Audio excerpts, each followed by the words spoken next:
cuacanya bagus. Oke, aku pergi.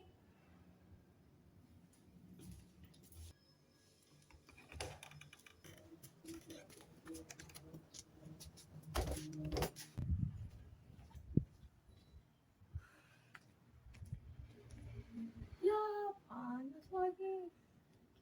Susah banget sih kalau pergi kalau gini nih. Waduh.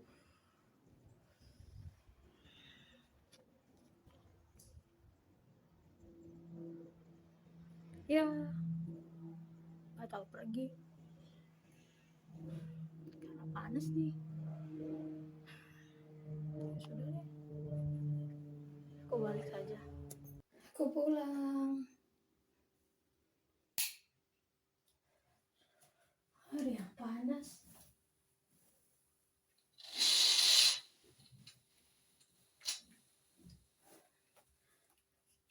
Nyalakan kipas.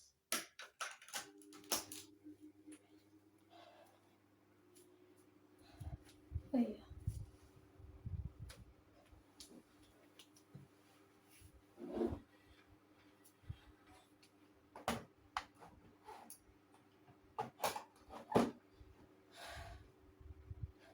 Workku masih hidup. Oke.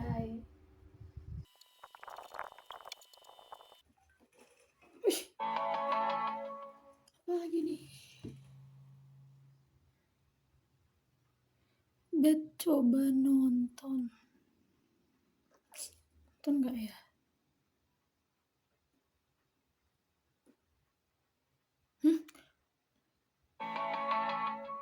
Waduh. Cepat lagi. Dialingnya.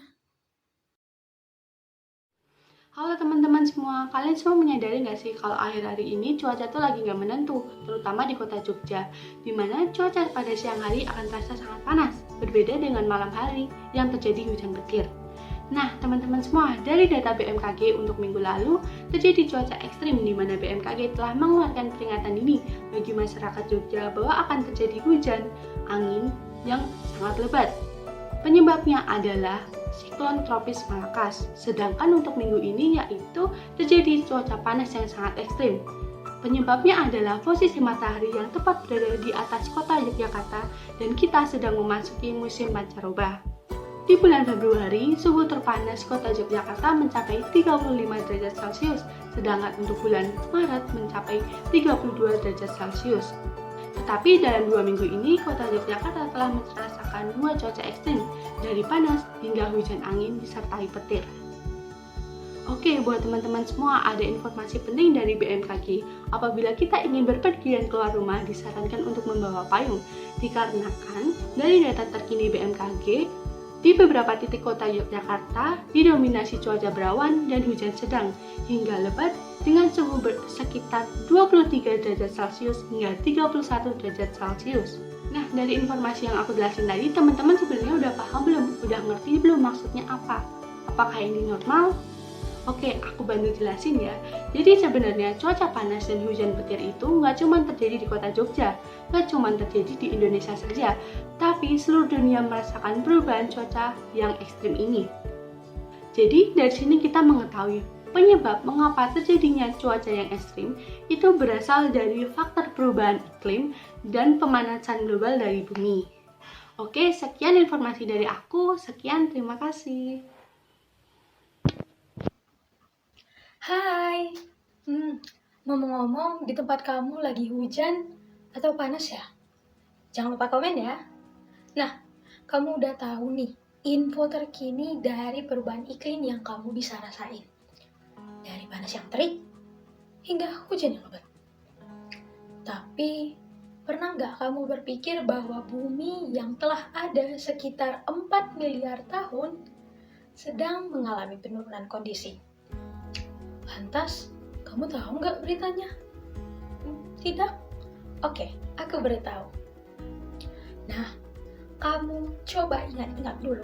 Apakah kamu pernah menjumpai genangan air yang ada di rumahmu atau di tempat manapun pada akhir-akhir ini? Kemudian, Apakah kamu pernah mendengar terjadinya kebakaran hutan atau meledaknya saluran listrik di suatu tempat? Atau jangan-jangan ketika kamu berada di jalan raya, kamu pernah batuk karena asap kendaraan yang banyak dan menyebar kemana-mana. Ditambah kondisi cuaca yang lagi cerah nih, lagi panas, dan tidak ada pohon untuk berteduh karena telah ditebang. Jadi, kalau kamu pernah melakukan atau pernah merasakan hal tersebut, kamu harus setuju bahwa bumi sedang tidak baik-baik saja. Dan hal itu karena siapa ya? Lantas, bagaimana tanggapanmu ke depan? Jangan lupa komen ya. Terima kasih. Halo teman-teman. Parah banget ya kalau misalnya kita lihat dari kedua teman saya sebelumnya yang mengalami kondisi seperti itu. Nah teman-teman, yang perlu kita sadari bahwa hal seperti itu terjadi oleh karena ulah kita sendiri, ulah manusia sendiri.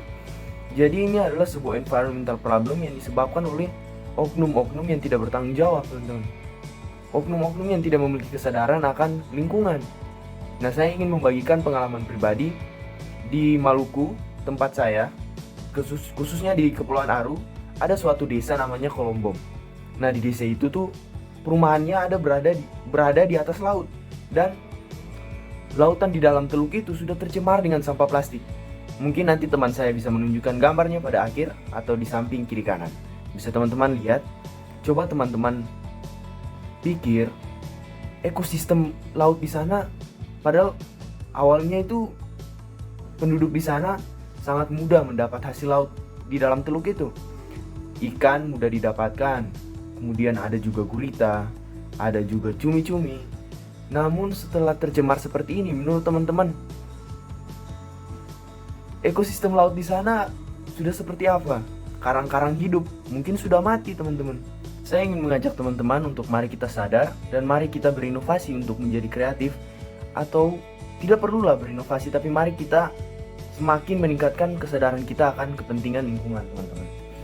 Jadi ketika kita bisa meminimalisir ini, saya yakin bahwa 20-30 tahun ke depan bumi kita akan tetap melahirkan ekosistem yang sama. Namun jika kita terus melalaikan hal-hal ini, saya yakin bahwa 20-30 tahun ke depan itu bumi kita tidak bisa dibayangkan, teman-teman.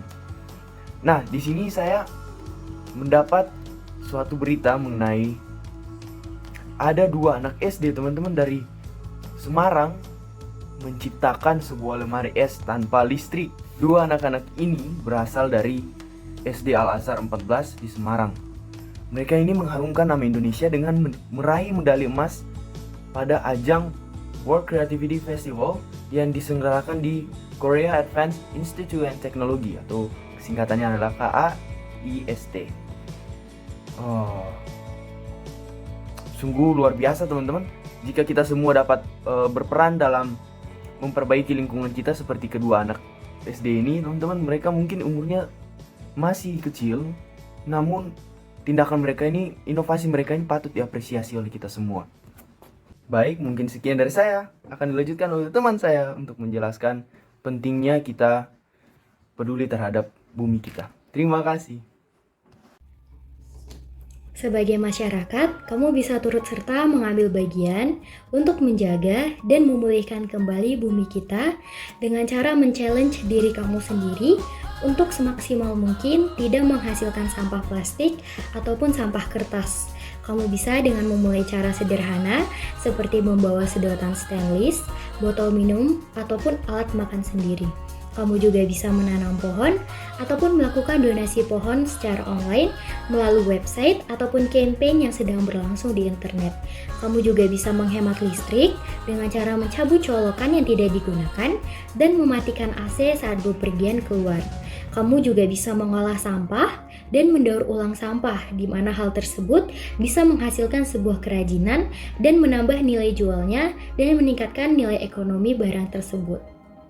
Mari mulai hal sederhana dari sendiri untuk bumi kita.